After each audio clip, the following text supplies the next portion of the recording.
A anistia aos réus do 8 de janeiro, incluindo Bolsonaro, ganha força no Congresso, com mais de 300 votos projetados. A medida representa reação política ao STF, que age sem limites e transforma divergência em crime. Este é o Visão Libertária, sua fonte de informações descentralizadas e distribuídas. Ajude a propagar as ideias de liberdade. Deixe o seu like e compartilhe com seus amigos. Um artigo seu pode virar vídeo aqui também, sabia?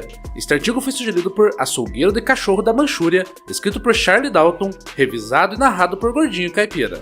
A discussão sobre a anistia aos réus do 8 de janeiro, incluindo o ex-presidente Jair Bolsonaro, chegou a uma encruzilhada política que pode redefinir os próximos anos da democracia brasileira. Segundo o Estadão, a oposição projeta mais de 300 votos favoráveis à proposta, enquanto a base governista de Lula ainda acredita ter condições de barrá-la. A votação promete ser uma das mais tensas da atual legislatura, não apenas pela quantidade de parlamentares envolvidos, mas principalmente pelo que simboliza um embate direto entre o Congresso Nacional e o Supremo Tribunal Federal, em torno da interpretação dos limites constitucionais e da própria noção de justiça. Esse debate surge de um momento delicado para o país. O 8 de janeiro foi um acontecimento de forte impacto, com imagens da invasão das sedes dos três poderes em Brasília correndo o mundo. Rapidamente, a narrativa oficial passou a tratá-la como uma tentativa de golpe de Estado. A imprensa repetiu esse enquadramento, assim como os ministros do STF, em especial Alexandre de Moraes, que assumiu a condução dos inquéritos e processos judiciais relacionados. No entanto, essa versão simplificada esconde a complexidade do fenômeno. Milhares de pessoas foram às ruas naquele dia, movidas por desconfiança em relação ao sistema eleitoral, sentimento de frustração e percepção de ausência de representatividade política. Houve excessos, vandalismo e atos condenáveis, mas enquadrar tudo como golpe é um reducionismo que serve mais aos interesses políticos do que à busca pela verdade. O Supremo, desde então, assumiu um papel de ao mesmo tempo vítima, promotor e juiz do caso. Centenas de cidadãos comuns foram presos, muitos em condições denunciadas como degradantes, sem julgamento apropriado ou acesso à ampla defesa. As penas aplicadas, em grande parte, foram desproporcionais. Pessoas sem histórico criminal receberam condenações superiores às de homicidas. A Corte extrapolou seu papel, inovando e interferindo de forma inédita na esfera política. Esse comportamento gerou desconforto não apenas entre juristas independentes, mas também dentro do legislativo, que agora busca reequilibrar o jogo por meio da anistia. É importante destacar que tal proposta não deve ser vista como impunidade, mas como instrumento político e constitucional legítimo. O Brasil já recorreu a esse mecanismo em momentos de crise. A anistia de 1979, por exemplo, foi fundamental para abrir o caminho à redemocratização, devolvendo direitos aos perseguidos pelo regime militar. Naquele contexto, não se discutiu se todos os beneficiados mereciam ou não a medida. O que prevaleceu foi a necessidade de pacificação nacional e de reestabelecer algum grau de confiança entre sociedade e instituições. A anistia, portanto, é um remédio político para situações em que a justiça, por parcialidade ou desproporção, deixa de cumprir seu papel. Por outro lado, os críticos da anistia argumentam que os condenados do 8 de janeiro atacaram as instituições e por isso não podem ser perdoados. Esse argumento parte de uma premissa equivocada, de que as instituições são intocáveis e de que qualquer manifestação contra elas deve ser criminalizada como se fosse terrorismo. Esse raciocínio perigoso coloca o Estado acima da sociedade. Instituições existem para servir ao povo e não o contrário. Se milhares de pessoas se sentirem traídas, enganadas ou sem voz, é natural que elas busquem expressar sua insatisfação.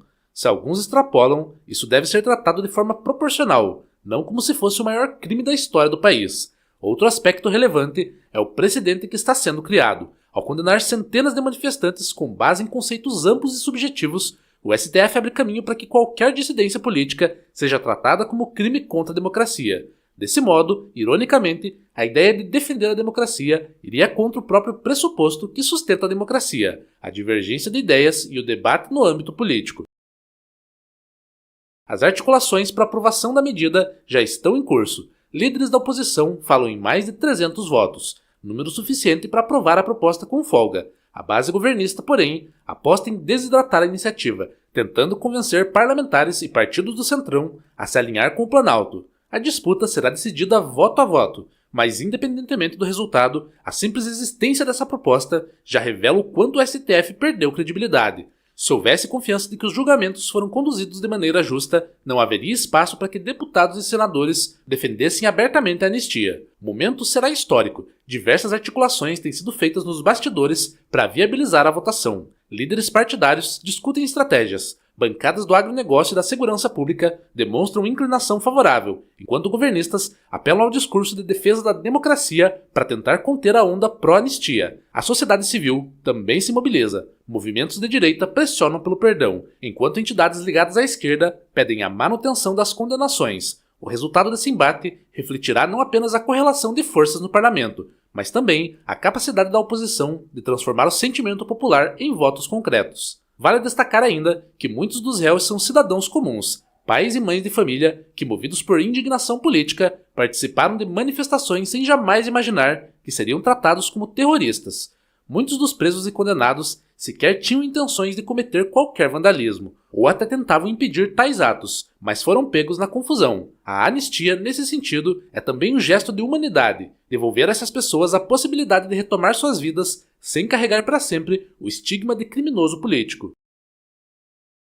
Também é preciso observar que a anistia não absolve moralmente ninguém. Ela não significa que o que ocorreu no 8 de janeiro foi correto ou legítimo. O que ela faz é reconhecer que a punição aplicada está descolada da realidade e que o processo foi conduzido de forma abusiva. É um ajuste institucional necessário para evitar que o arbítrio do judiciário destrua a confiança da sociedade nas próprias instituições. Sem anistia, o que se verá é a manutenção de centenas de pessoas presas, algumas em condições desumanas, como já foi denunciado em várias ocasiões, servindo de exemplo para intimidar opositores políticos. Ademais, o voto sobre a anistia é também um voto sobre o futuro das relações entre os poderes. Se o Congresso aprovar a medida, estará enviando um recado de que não aceitará a supremacia judicial e de que a política precisa voltar a ser resolvida dentro das instituições representativas. Se recuar, o Brasil seguirá sob a tutela de uma corte que atribui a si mesma poderes limitados. A democracia representativa, nesse caso, será reduzida a mera formalidade, pois as decisões cruciais estarão sempre sujeitas ao crivo de 11 ministros vitalícios. Do ponto de vista libertário, a defesa da anistia se justifica por razões ainda mais profundas. O Estado, em qualquer uma de suas formas, tende ao abuso e à concentração de poder. Quando um tribunal se coloca acima das leis, o risco de tirania é evidente. O 8 de janeiro se tornou o pretexto para justificar medidas de exceção, perseguição de adversários e censura.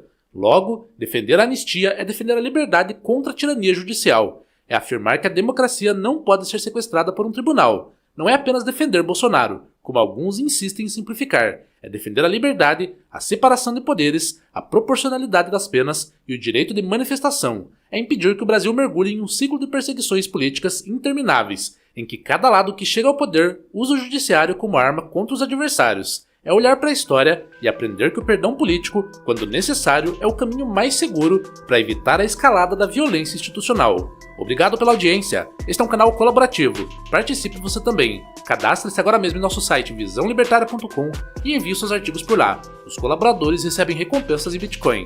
Inscreva-se no canal e clique no botão da campainha para ser avisado de novos vídeos. Até a próxima!